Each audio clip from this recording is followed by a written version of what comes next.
Tim Weis. I'm the Director of Renewable Energy Policy at the Pembina Institute. Tim, what is green energy? Help us understand, when people talk about green energy, what is it?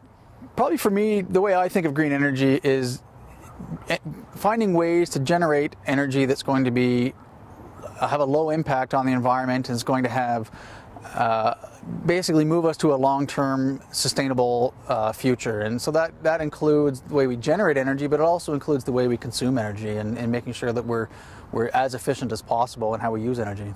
And so it's generally cleaner? Is it always renewable?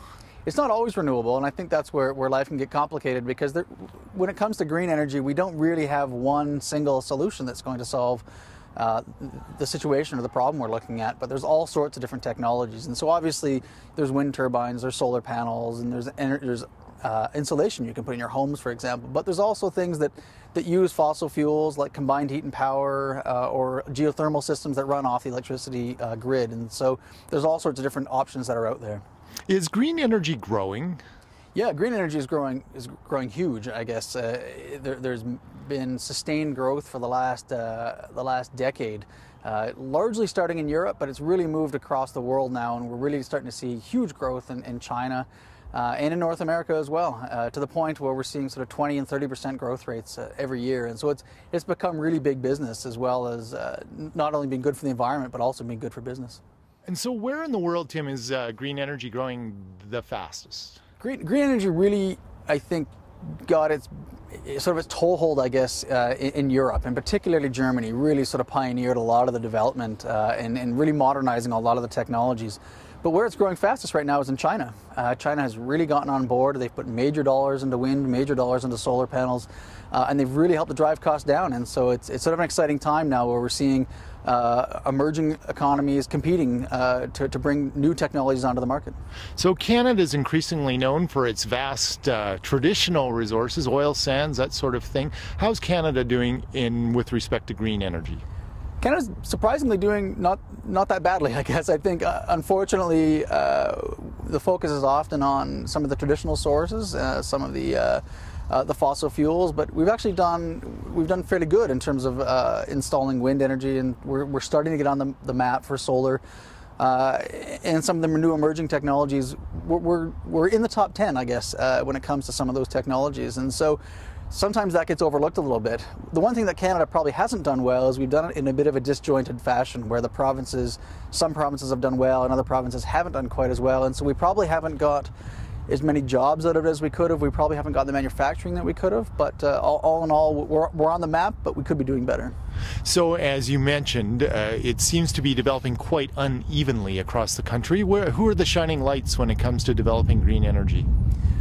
Right now, probably the strongest market for renewables, the strongest market for green energy is in Ontario right now, and what they've done is they've tried to mimic the success that's gone on in Europe, particularly in Germany, in implementing programs that not only encourage traditional people or traditional players, I guess, companies to get involved in green energy, but really to encourage individuals and co-ops and communities to get involved as well. And I think that's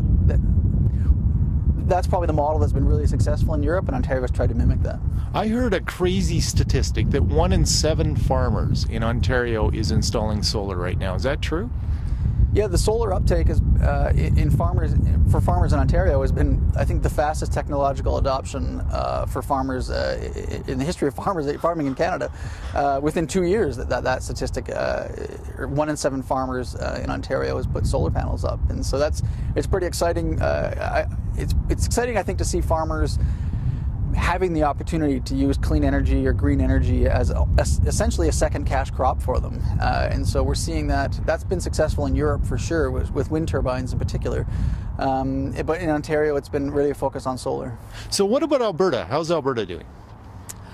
Alberta was really the first out of the gate. The original wind energy projects, some of the really big wind farms were first developed in Alberta, because Alberta has just a phenomenal renewable energy resource. We've got incredible winds here, incredible solar potential, but also incredible geothermal options and even biomass potential. So Alberta was the first out of the gate in developing some of those technologies, but we've slowed, unfortunately, and some of the other provinces have taken that lead from Alberta in the last few years. What does Alberta need to do to activate it? There seems to be interest in the citizens.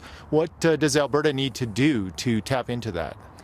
Well, one of the problems one of the tricks, I guess, with renewables in general, or green energy in general, is that most of the costs are up front, because obviously there's no fuel cost for most of these technologies. You don't pay for the sun, you don't pay for the wind, but you pay for all of your costs up front. And so if you're an investor in a technology like that, you need some certainty, you need some sort of expectation, I guess, that there's going to be a market over a reasonable period of time. And right now we just don't have that certainty in Alberta. The market goes up and the market goes down, and so it's difficult for investors to make those investments, even whether it's a company or whether it's individuals making those decisions. And so we need some sort of policy certainty, some sort of framework that would allow people to make those decisions, that there is going to be a reasonable payback for these types of decisions. So what would that look like, briefly? There's really all sorts of different options you can do. In Ontario, for example, in Germany, they've got programs that give you guaranteed rates of return. In Saskatchewan, they're giving rebates. So in many states in the United States, for example, they have minimum requirements of renewables. So there's all sorts of different things you can do. It's right now in Alberta we just don't have anything, and so we need something, I guess. It doesn't have to be prescriptive to what other jurisdictions have done. So what about British Columbia, and are there other provinces that are showing their face in the green energy future? Yeah, there's definitely other provinces that have done really good things. Obviously, we talked about Ontario, and in addition to what Ontario's done on green energy, they've also are phasing out all of their coal fleet, which is pretty exciting. And Nova Scotia is doing something similar, where they're reducing their coal by about half in the next 8 years. So that's also an exciting prospect. BC's is doing good work as well. They've put in a tax on carbon, or a tax on pollution, in essence, which is going to make some of the emerging technologies more cost effective in the long run. So and I guess another thing that British Columbia has done is they've been pioneers and leaders in energy efficiency and being able to reduce their demand, so they actually don't need to build as many new projects. So there's different options across the country, and there's definitely different areas of leadership. But what we're still missing, I think, in Canada is some cohesive movement forward as a country. So Tim, we hear a lot about green energy these days. How much potential, how far can we go with green energy? In Canada, we can go all the way. We have enough resources, enough renewable options that we can easily, within our lifetime, become a 100% renewable country. There's no question about that. We've done studies even here in Alberta, where we're heavily dependent on coal. That we did a study called Greening the Grid that found within 20 years we could be phasing out most of the coal in the system. And so if we can do it in Alberta, we can do it anywhere in Canada. Thank you very much. You're welcome. And thanks for taking the time. Thank you.